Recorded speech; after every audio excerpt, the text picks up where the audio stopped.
Hi friends, இன்றைக்கி நம்ம soya வச்சு இட்லி பண்ண போகிறோம். அதுக்கு அரிசி பார்த்திங்கன்னா 4 டம்ளர் இட்லி அரிசி, ஒரு அரை டம்ளர் பச்சரிசி, 1 டம்ளர் உளுந்து, அதுலேயே அரை டம்ளர் சோயா பீன்ஸ். பாருங்கள், இந்த சோயா பீன்ஸு 1 டீஸ்பூன் வெந்தயம்.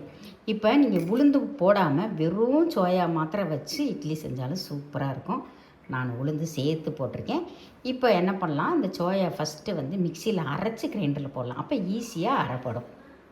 மிக்சியில் அரைச்சாச்சு பாருங்கள். இதை நம்ம கிரைண்டரில் போட்டுடலாம். இப்போ கிரைண்டரில் போட்டுடலாம்.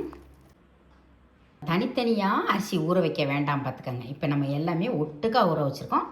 டக்குன்னு வேலையும் ஈஸியாக முடிஞ்சிடும். தனித்தனியாக ஊற வச்சா ஒவ்வொன்றுக்கும் டைம் எடுக்கும். இது ஒட்டுக்காக ஊற வச்சு இட்லி சுட்டாலும் நல்லா சூப்பராக இருக்கும். அரிசி எடுத்து போட்டுடலாம்.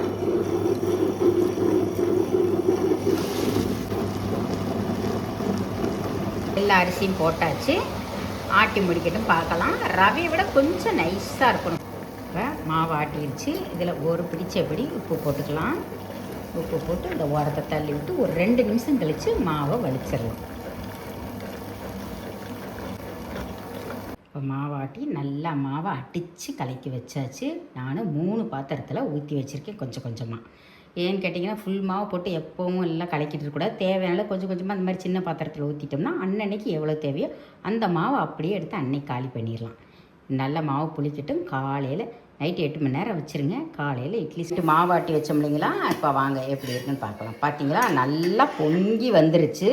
மாவை மேலாப்பில் கலந்துக்கலாம். போட்டு அடித்து கலக்கக்கூடாது. ஊற்றுறதுக்கு முன்னாடி அடுப்பில் இட்லி சட்டியை வச்சு தண்ணி காய வச்சிடணும். தண்ணி கொதிச்சதுக்கு அப்புறம் தான் இட்லி வைக்கணும். இப்போ இட்லி ஊற்றிடலாம். எல்லா இட்லியும் ஊற்றியாச்சு. இப்போ மூடி வச்சிடலாம். 8 to 10 நிமிஷத்தில் இட்லி வெந்துடும். வெந்ததுக்கப்புறம் பார்க்கலாம். அங்கே இட்லி வெந்துருச்சான்னு பார்க்கலாம். சூப்பராக இருப்பாருங்க. பாருங்கள், மாவு ஒட்டலை. இப்போ இட்லி எடுத்துடலாம்.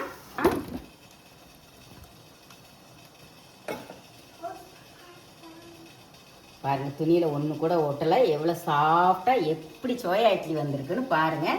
இதே மாதிரி கண்டிப்பாக நீங்களும் ட்ரை பண்ணி பாருங்கள். நிறைய விதமாக இட்லி போட்டிருக்கேன். இதுவும் ட்ரை பண்ணி பாருங்கள். அவ்வளோ சூப்பராக இருக்குது. ரொம்ப சாஃப்டாக. சோயா ரொம்ப ஹெல்த்தியும் கூட. பிடிச்சிருந்துச்சுன்னா ஃப்ரெண்ட்ஸ்க்கெல்லாம் ஷேர் பண்ணி விட்டு அப்படியே ஒரு லைக்கை போட்டு தேங்க்யூ.